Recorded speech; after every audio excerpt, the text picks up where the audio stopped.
김치찜은 좋아하는데 고기가 들어가면 좀 부담스러우신 분들 계시죠? 예전엔 고기 듬뿍 넣어야 맛있다고 생각했는데 먹고 나면 속이 느끼하고 무거워서 다음날까지 영 개운하질 않더라고요. 그렇다고 김치찜을 포기하자니 그 깊고 칼칼한 맛이 자꾸 생각나서 입맛만 다시게 되시잖아요. 그런데 오늘 제가 알려드리는 방법대로 하시면 고기 한 점 없이도 밥 3그릇이 뚝딱 사라지는 김치찜을 만드실 수 있습니다. 김치찜이라고 하면 돼지고기 두툼한 게 푹 익은 그 그림이 먼저 떠오르시잖아요. 그런데 고기 자리에 이 재료 하나만 넣으시면 오히려 고기 김치찜보다 더 구수하고 진한 맛이 납니다. 비밀의 재료는 바로 감자입니다. 감자를 넣고 푹 졸이면 감자 속 전분이 국물에 자연스럽게 풀려 나오면서 국물을 걸쭉하고 진하게 만들어줍니다. 그래서 따로 고기를 안 넣어도 입에 착 감기는 그 깊은 맛이 그대로 나오는 겁니다. 거기에 신김치가 푹 익으면서 내는 시원하고 칼칼한 감칠맛까지 더해지면 그야말로 밥도둑이 따로 없습니다. 오늘 영상을 보시고 나도 이 김치찜 한번 해봐야겠다 생각이 드셨다면 댓글에 해볼게요 라고 써주세요. 써주신 소중한 댓글 하나하나가 더 좋은 영상을 만드는데 큰 힘이 됩니다. 자, 그럼 본격적으로 시작해볼게요. 먼저 재료부터 준비하겠습니다. 감자는 중간 크기로 3개 준비해주세요. 감자가 클수록 국물 맛이 더 진해지니까 가능하면 통통한 걸로 골라주시면 좋습니다. 신김치는 1kg 정도 준비해주세요. 여기서 중요한 게 있습니다. 김치는 반드시 시큼하게 잘 익은 신김치를 쓰셔야 합니다. 아직 익지 않은 겉절이 같은 김치로 만드시면 깊은 맛이 안 나고 풋내만 납니다. 냉장고 안쪽에 익고 계셨던 그 시큼한 김치가 있다면 오늘 같이 꺼내보세요. 그 김치가 오늘 주인공입니다. 양파는 1개만 있으면 됩니다. 이제 재료 손질을 시작할게요. 감자는 껍질을 깨끗하게 벗긴 다음 반으로 자르고 다시 한번 이쯤 정도 두께로 큼직하게 썰어주세요. 감자를 너무 얇게 썰면 조리는 과정에서 다 부서져 버리니까 반드시 두툼하게 썰어주셔야 합니다. 양파는 굵게 채를 썰어주세요. 양파는 냄비 바닥에 깔 거라서 가늘게 썰지 않으셔도 됩니다. 자, 이제 냄비에 차곡차곡 담아볼게요. 가장 먼저 냄비 바닥에 양파를 고르게 깔아주세요.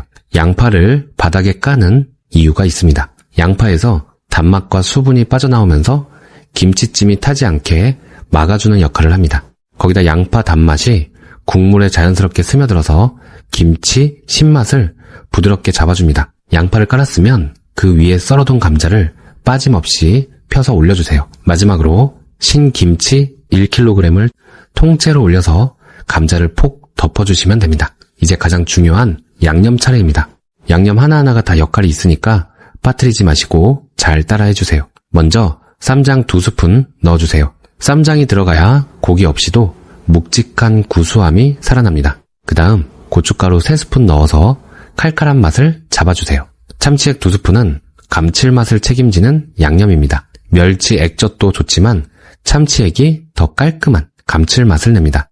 다진 마늘은 크게 1스푼 넣어주세요. 매실액 2스푼은 김치 신맛을 자연스럽게 잡아주면서 은은한 단맛을 더해줍니다. 그리고 조청 2스푼을 마지막으로 더해주세요. 조청은 설탕과 달리 윤기를 살리고 양념이 재료에 착 감기게 해주는 역할을 합니다. 여기서 진짜 중요한 비법 하나 알려드릴게요. 들기름 4스푼을 듬뿍 넣어주세요. 식용유나 참기름이 아니라 반드시 들기름이어야 합니다. 들기름이 김치의 신맛을 부드럽게 감싸주면서 고기 없이도 풍부한 고소함을 만들어줍니다.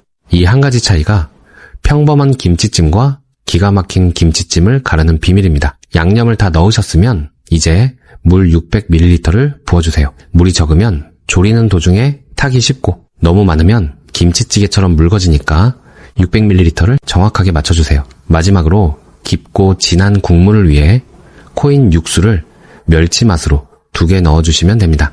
코인 육수가 없으시다면 다시마 한 조각이라도 같이 넣어주세요. 자, 이제 불을 켜고 뚜껑을 덮어서 끓이기 시작합니다. 처음에는 센 불로 시작하셔야 합니다. 보글보글 끓어오르기 시작하면 그때부터 중불로 줄여주세요. 그리고 뚜껑을 덮은 채로 15분간 푹 졸여주세요. 이 15분 동안은 절대 뚜껑을 열지 마세요.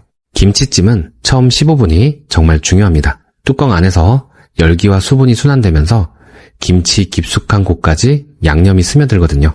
중간에 자꾸 열어보시면 그 열기가 빠져나가서 맛이 덜 배입니다. 15분이 지나면 뚜껑을 한번 열어서 중간 결산을 해보세요.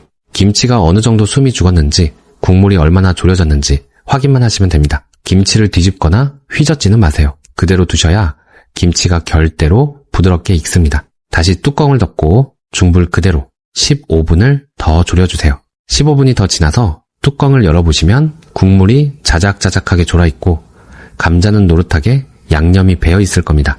여기서 한 가지 팁을 더 드리자면 이때 감자를 젓가락으로 살짝 찔러보세요. 젓가락이 부드럽게 쑥 들어가면 완성된 거고 아직 단단하다면 약불로 5분 정도 더 졸여주시면 됩니다. 자, 이번에는 김치찜을 훨씬 더 맛있게 드시는 두 가지 팁을 알려드릴게요. 첫 번째는 김치 익힘 정도 조절법입니다. 만약 집에 있는 김치가 너무 시큼하다면 양념을 넣기 전에 김치를 찬물에 한 번만 살짝 헹궈주세요. 짠맛과 신맛이 과하지 않게 빠지면서 깊은 맛은 그대로 남습니다. 반대로 김치가 덜 익었다면 식초를 한 스푼 정도 더해주세요. 인위적인 신맛이 아니라 푹 익은 김치 맛이 자연스럽게 살아납니다. 두 번째는 남은 김치찜 활용법입니다. 한 번에 푹 끓인 김치찜은 다 못 드시는 경우가 많은데요. 다음날 김치찜을 드실 때 그릇에 옮겨 담으신 후에 전자레인지 말고 반드시 냄비에 다시 한번 끓여주세요. 그러면 첫날보다 더 깊고 진한 맛이 납니다. 또 남은 김치찜에 두부 한 모만 큼직하게 썰어 올리고 다시 한번 끓여보세요. 두부가 김치찜 국물을 쪽쪽 빨아들이면서 또 다른 별미가 됩니다. 그래도 남는다면 그 국물에 밥 한 공기 넣고 김가루를 솔솔 뿌려서 비벼 드시거나 라면 사리를 넣고 끓여 드셔도 정말 일품입니다. 자, 이제 완성된 김치찜을 그릇에 옮겨 담아보세요. 김이 모락모락 올라오는 김치 한 점을 들어 올리면 그 밑에 노릇하게 양념이 밴 감자가 모습을 드러냅니다. 갓 지은 흰 쌀밥 위에 푹 익은 김치 한 조각 올리고 감자도 한 덩이 올린 다음 자작한 국물까지 쓱쓱 비벼 드셔보세요. 구수한 감자가 입안에서 부드럽게 풀어지고 새콤하고 칼칼한 김치 맛이 그 뒤를 받쳐줍니다. 들기름이 만들어낸 깊은 고소함까지 더해지면 정말 밥 3그릇은 우습게 사라집니다. 자, 오늘은 고기 없이도 진하고 맛있는 김치찜 만드는 법을 알려드렸는데요. 김치찜이 꼭 고기가 들어가야 맛있다는 생각, 오늘 영상 보시고 완전히 바뀌셨을 겁니다. 고기가 부담스럽다고 좋아하는 음식을 포기하지 마시고 오늘 알려드린 방법대로 한번 만들어보세요. 우리 집 식탁이 훨씬 풍성해지고 가족들 입맛도 살아날 겁니다. 저는 다음에도 이렇게 우리 집 식탁을 따뜻하게 만들어주는 알찬 정보로 다시 찾아뵙겠습니다. 오늘도 시청해주셔서 감사합니다.